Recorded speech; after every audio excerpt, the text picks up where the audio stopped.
Assalamualaikum warahmatullahi wabarakatuh.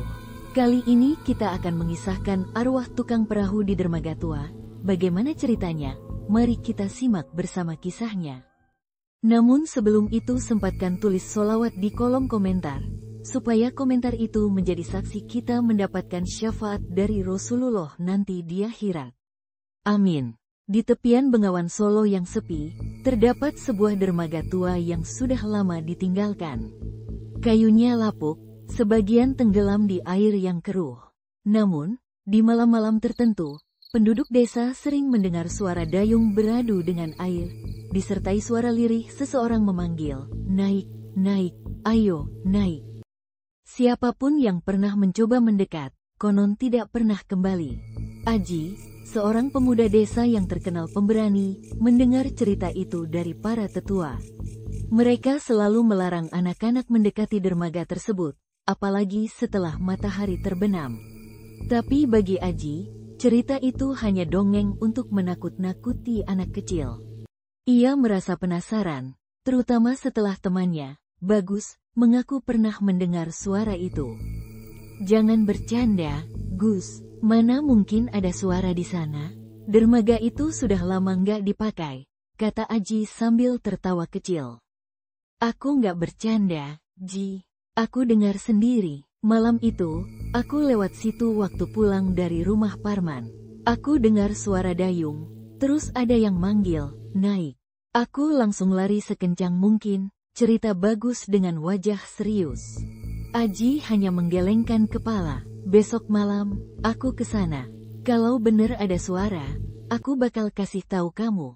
Bagus mencoba mencegah, tapi Aji tetap bersikeras. Malam pun tiba. Aji membawa senter dan berjalan menuju dermaga tua. Suasana begitu sunyi, hanya terdengar suara jangkrik dan angin yang bertiup pelan. Langkah Aji semakin mendekat ke dermaga. Bau kayu basah dan lumpur menyengat hidungnya. Saat ia mengarahkan senter ke arah dermaga, ia melihat papan-papan kayu yang hampir hancur. Di tengah gelap, ia merasakan hawa dingin menyelimuti tubuhnya. "Ah, cuma cerita kosong," gumam Aji sambil memandang sekeliling. Namun, tiba-tiba ia mendengar sesuatu. Suara gemercik air, seperti ada yang mendayung. Aji menghentikan langkahnya, jantungnya berdetak kencang. "Siapa di sana?" serunya. Tidak ada jawaban, tapi suara itu semakin jelas. Aji memberanikan diri melangkah ke ujung dermaga. Saat itu, cahaya bulan memantulkan bayangan sesuatu di air.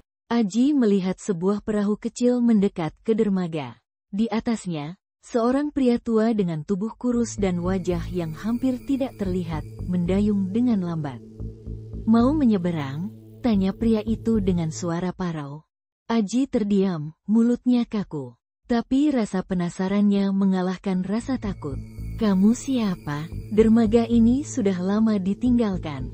Pria itu tidak menjawab. Ia hanya mengangkat dayungnya dan menunjuk ke perahu. "Naiklah, aku bisa mengantarmu ke seberang." Aji mundur selangkah. "Seberang mana? Sungai ini tidak punya seberang." Pria tua itu tersenyum kecil, tapi senyum itu tidak terasa wajar. "Bukan semua orang yang bisa ke seberang. Tapi kalau kamu sudah sampai di sini, mungkin ini waktunya." Tiba-tiba, dari bawah dermaga, muncul suara gemericik air yang aneh. Aji menyorotkan senter ke bawah. Ia melihat tangan-tangan pucat keluar dari air, mencengkeram kayu dermaga. Mata Aji membelalak. "Apa ini?" teriaknya sambil melangkah mundur. Tangan-tangan itu semakin banyak, merayap naik, seolah berusaha menyeretnya ke air. Aji berlari, tapi tubuhnya terasa berat, seperti ada sesuatu yang menahan kakinya. Suara pria tua itu terdengar lagi, kini lebih keras. "Jangan lari, kamu sudah diundang." Aji berhasil keluar dari dermaga dan berlari menuju desa. Nafasnya terengah-engah saat ia tiba di rumah Bagus. "Gus, aku lihat dia, tukang perahu itu. Dia benar-benar ada," teriak Aji panik. Bagus dan beberapa warga yang mendengar cerita Aji memutuskan untuk mendatangi Pak Samin, tetua desa yang mengetahui banyak hal tentang Bengawan Solo. Pak Samin menghela napas panjang sebelum bercerita.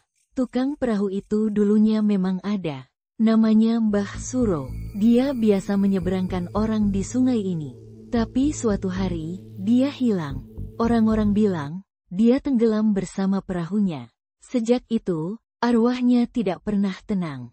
Dia terus mencari penumpang untuk menemani dirinya di dunia lain. Lalu, apa yang harus kita lakukan? Tanya Aji, wajahnya pucat. Pak Samin menggeleng pelan. Jangan pernah mendekati dermaga itu lagi. Jika dia mengajakmu naik, jangan pernah menjawab. Dia akan menarikmu ke dunia yang tidak akan bisa kau tinggalkan. Setelah kejadian itu, Aji tidak pernah lagi mendekati dermaga tua. Ia merasa beruntung bisa selamat. Meskipun suara dayung beradu dengan air dan panggilan naik, kadang masih terdengar di malam hari.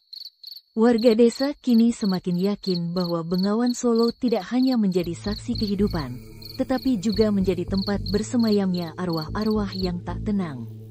Bagi siapapun yang melewati dermaga tua itu, mereka selalu diingatkan satu hal, jangan pernah menjawab panggilan dari tukang perahu di malam hari.